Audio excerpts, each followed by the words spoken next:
அல்ஹம்துலில்லாஹ். எல்லா புகழும் இவ்வுலகத்தை படைத்து பரிபாலிக்கின்ற ஏக இறைவனாம் அல்லாஹ் சுப்ஹானஹு வ தஆலாவுக்கு புகழும் புகழ்ச்சியும் உரித்தாகட்டுமாக. கணேசத்திற்குரிய சகோதரர்களே, சகோதரிகளே, பருவமும் சுகூத்துடைக்கு பிறகு நாம் இன்றைய தினம் அறிந்து கொள்ள வேண்டிய இஸ்லாமிய செய்தி என்னவென்று சொன்னார்,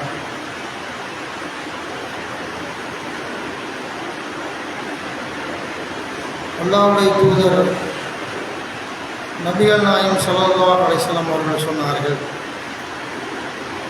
அல்லாஹ் கூறியதாக ரசூல் ஸல்லல்லாஹு அலைஹி வஸல்லம் சஹாபாக்களுக்கு சொல்றாங்க, எவன் என்னுடைய நேசரை பகைத்து கொண்டானோ அவனுடன் நான் போர் பிரகடனம் செய்வேன் என்று நபி ஸல்லல்லாஹு அலைஹி வஸல்லம் சொல்றாங்க. மேலும் சொன்னார்கள், எனக்கு விருப்பமான செயல்களில் நான் கடமையாக்கிய அவற்றின் மூலமாகத்தான் என்னை அடியான் நெருங்க முடியும். நான் கடமையாக்கிய தொழுகையின் மூலமாக, இஸ்லாமிய கடமைகளில் இபாதத்துக்கள் செய்வதன் மூலமாக, கடமையான இபாதத்துக்களின் மூலமாக, தொழுகை, நோன்பு, ஸகாத், ஹஜ்ஜி, இவற்றின் மூலமாக என்னை நெருங்க முடியும். மேலும் என்னுடைய அடியான் கூடுதலான இபாதத்தை செய்கிறான்ல, அந்த மாதிரியான சுன்னத்தான தொழுகைகளின் மூலமாக, நஃபீலான தொழுகைகளின் மூலமாகவும் என்னுடைய அடியான் என்னை நெருங்க முடியும். அவ்வாறு அவன் நெருங்குகிறான் என்று சொன்னால், நான் ரசூலுல்லாஹ் சொல்கிறாங்க, அல்லாஹ் சொன்னதாக எல்லாமே அல்லாஹ் சொன்னது தான். அதில் ரசூலுல்லாஹ் கூடுதலாக சில வலிமைக்காக சில வார்த்தையை போட்டு சொல்லுவாங்க, இந்த ஹதீஸ்களை அல்லாஹ் சொன்னான், ஜிப்ரீல் மூலமாக அறிவித்து தந்தான், இந்த மாதிரி.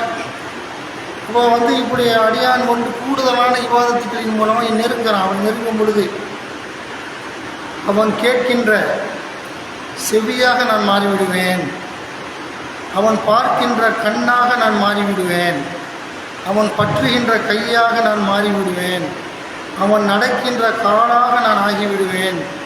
என்னிடத்தில் அவன் கேட்டால் நான் நிச்சயமாக கோரிக்கையை ஏற்று தருவேன்.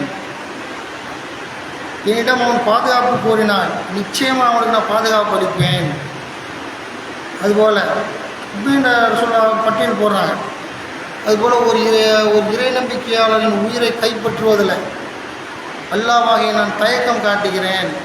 மனிதர்களாகிய அவர்கள் மரணத்தை வெறுக்கிறாங்க.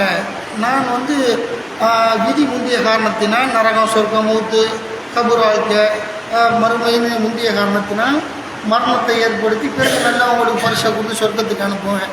சொர்க்கங்கிற பரிசு, நரகத்தை கெட்டவங்களுக்கு நரகத்தை கொடுப்பேன் என்றெல்லாம் நல்லா சொன்ன செய்தியாக நமக்கு ஹதீஸ் சஹீஹ் புகாரில் வரக்கூடிய அபூ ஹுரைரா ரலியல்லாஹு அன்ஹு அறிவிக்கக்கூடிய நபிமொழி செய்தி 6502வது நபிமொழியாக பதிவு செய்யப்பட்டிருக்கிறது. இப்படி நம்ம என்ன செய்வோம், இப்போ ரசூலுல்லாஹ் இந்த மாதிரி நம்ம சொல்லி காட்டுறாங்க. ஆனால் இந்த ஹதீஸை நவீன கால வழிகட்டக்கூடிய சார்ந்தவர், என்னுடைய நோக்கமெல்லாம் மனசில் போட்டால் சொல்லிவிடுவேன். வேலை போயிடுச்சுன்னு பயப்பட மாட்டேன். அது எனக்கு என்னுடைய நோக்கமும் மனசில் பட்டுச்சா தௌஹீதா நம்ம சொல்லிக்கிட்டே இருப்போம். இவங்கெல்லாம் முக்கியமாக நாளைக்கு உடனே வேலை கொடுப்பாங்க, நமக்கு மாநில பேச்சாளர் ஆக்குவாங்க. அப்படிப்பட்ட ஒரு இயக்கத்தை சார்ந்தவங்க. அல்லாஹ்வுக்காக சத்தியத்தை சொல்லிக்கிட்டே இருப்போம், உணவளிப்போம் அல்லாஹ் அப்படிங்கக்கூடிய ஆட்கள். ஆனால் என்ன அப்படின்னு கேட்டால், இவங்க இந்த ஹதீஸை மறுக்கிறாங்க. இந்த கோஷ்டி எப்படி இந்த ஹதீஸை எப்படி மறுக்கிறாங்கன்னு கேட்டால், இது இறைநேசரை பகைத்து கொண்டால் அப்படின்னா இவன் என்ன செய்கிறாங்க, இறைநேசர்னா யார் அது தெரியுமா உங்களுக்கு? இறைநேசர் அவுளியாக்கள்னா உங்களுக்கு தெரியுமா? மாசு பூசும் என்ன செய்கிறாங்க, ஜும்மா மேடையில் வாங்குறாரு. எல்லா லட்சக்கணக்கான மக்கள் கூடக்கூடிய ஜும்மா மேடையில் தௌஹீத் இயக்கத்தை சார்ந்தவர் முழங்குறாரு. முழங்கி இதுக்கு வியாக்கியானம் கொடுக்குறாரு. தவறான அவர் மூளையில் பட்ட செய்திகளை கொண்டு அங்கங்கே ஒன்று சேர்த்து இப்படி வழிகெடுக்கக்கூடியதை பார்க்குறோம். இதில் வைக்கக்கூடிய வாதம் என்ன, இறைநேசர்னா தெரியுமா? யார் என்னுடைய இறைநேசரை பகைத்து கொண்டாரோ அவரை நான் பகைத்து கொள்வேன் அப்படி அல்லாஹ் சொன்னான். இறைநேசர்னா யாருன்னு கேட்குறாரு. இறைநேசன் உள்ள பகைத்து கொள்ளலாமா? இறைநேசராக இருந்தால் மூமியினுடைய பண்பு என்ன? அன்போடு, பண்போடு, பாசத்தோடு, நேசத்தோடு, ஒருவர் மீது ஒரு இரக்கம் கொண்டு வாழணும். இதான் மூமின்களுடைய பண்பு. அல்ல இந்த இறைநேசர்கள்னா அவரை பகைத்து கொண்டால், இறைநேசர்னு தெரிந்தால்தானே பகைத்து கொள்ள முடியும். இறைநேசர்னு தெரியலன்னு எப்படி பகைத்து கொள்ள முடியும் அப்படின்னு என்ன செய்கிறாரு, வாதம் வச்சு தவறான விளக்கங்களை அடுத்த வரையில் நல்லா கையாக மாறுறான், காலாக மாறுறான். இவங்க மூளை என்னமோ அப்படியே போகிறாங்க. அல்லாஹ்வுடைய தனித்துவத்தை வல்லமை விளங்காமல் இவர்களுடைய தன்னுடைய அந்த ஒரு ஆறறிவு கொடுக்கப்பட்ட அப்படி சிந்திப்பானோ அந்த மாதிரி நினச்சி சிந்திச்சு போகிறாங்களே ஒழிய இந்த இடத்துல அல்லா கையாக மாறுறான், காலாக மாறுறான்னு அல்லா வந்துடுறாங்க அர்த்தமா? அப்போ அல்லா குர்ஆன் வசனத்தை சொல்கிறான், மனிதர்களாக இவங்களுடைய பிடரியின் அருகாமையில் இருக்கிறாங்க, உங்களோடு இருக்கிறாங்க, அல்ல நம்மளோடு இருக்கிற அர்த்தமா? கடை எல்லாம் நல்லடியார்கள் நல்லடியார்கள் சிறப்பு கவனம் செலுத்துறான்னு தான் அவர்களும் அர்த்தம் கொடுத்தாங்க. இப்போ சொதப்பி உடம்பு என்ன செய்கிறாங்கன்னு கேட்டால் மனிதர்களை வழிகெடுக்கக்கூடியதை பார்க்குறோம். அப்போ அல்லாஹ் அத்தகைய நல்லடியார்கள் மீது அல்லாஹ் அருள் புரிகிறான் என்று தான் விளக்கம் வைக்கணும்.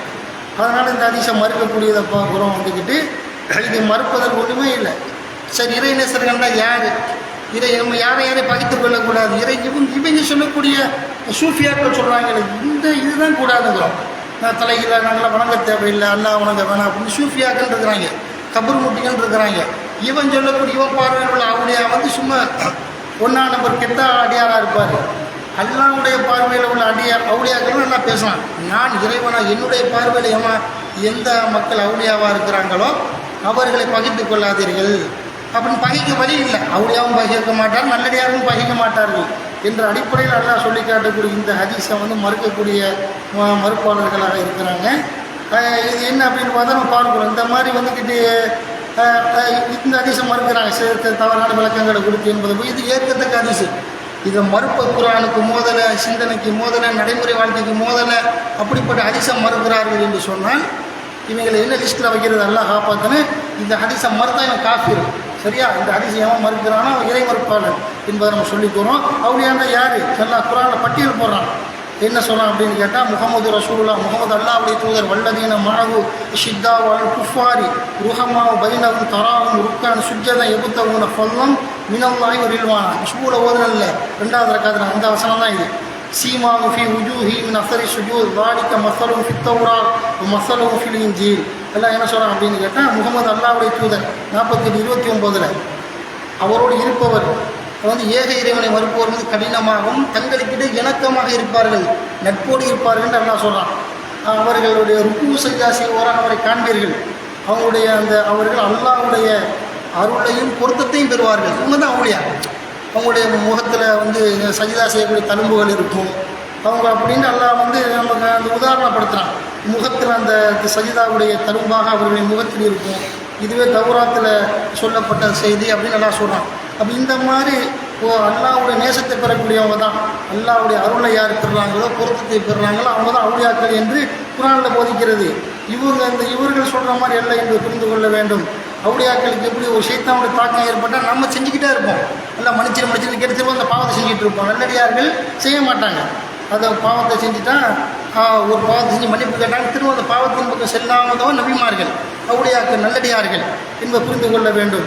அல்லாஹ் குர்ஆனில் 46:13 இன்னல்லதீன காலு ரப்புனல்லாஹ் சும்ம இஸ்தகாமு ஃபலா ஹௌஃபுன் அலைஹிம் வலா ஹும் யஹ்ஸனூன். எங்கள் இறைவன் அல்லாஹ்வே என கூறி பின்னர் உறுதியாக நின்றார்களே அத்தகையவருக்கு நபியை நீங்கள் சொல்லுங்கள், அவர்கள் எந்த அச்சமும் இல்லை, எந்த கவலையும் கவலைப்பட மாட்டார்கள். உலாய்க்க அஸ்ஹாபுல் ஜன்னதி உலாய்க்க அஸ்ஹாபுல் ஜன்னதி ஹாலிதின ஃபீஹா ஜஸாஅம் பிமா கானு யஅமலூன். அவர்களே சொர்க்கவாசிகள், அதில் அவர் நிரந்தரமாக இருப்பார்கள். இதுவே அவர்கள் உலகத்தில் செய்து கொண்டிருந்ததற்கு கூலியாகும் என்று 46:14 அல்லாஹ் சொல்லி காட்டியான். அவுலியாக்களுடைய தகுதி எல்லாம் இப்போ சொல்லிவிட்டான். பொய் சொல்ல மாட்டாங்க, கோல் சொல்ல மாட்டாங்க, நல்லடியார்களாக இருப்பாங்க. இப்படிப்பட்ட அவுலியாக்களை எவன் பகைத்து கொள்ளாலும் தண்டனை கொடுக்கணுமா இல்லையா? ஒரு போலீஸ்கார அதிகாரி ஒரு சாதாரண மக்கள் பகைச்சிக்கிட்டாங்கன்னு சொன்னால் விடுவான அதிகாரி இல்லை. ஒரு போலீஸ் அடித்தா போலீஸில் சும்மா விடுவாங்களா? லாடம் கட்டிடுவாங்க. அந்த மாதிரி நேசரை பகைச்சிக்கிறாங்கன்னு சொல்லக்கூடிய ஹதீஸை மறுக்கிறாங்கன்னு சொன்னால் அல்லாஹ் இந்த வழிகடர்கள்லேருந்து நம்மளை பாதுகாக்க வேண்டும் என்று சொல்லி இன்றைய பயானை நிறைவு செய்கிறேன். அஸ்ஸலாமு அலைக்கும் வரஹ்மத்துல்லாஹி வபரகாத்துஹு.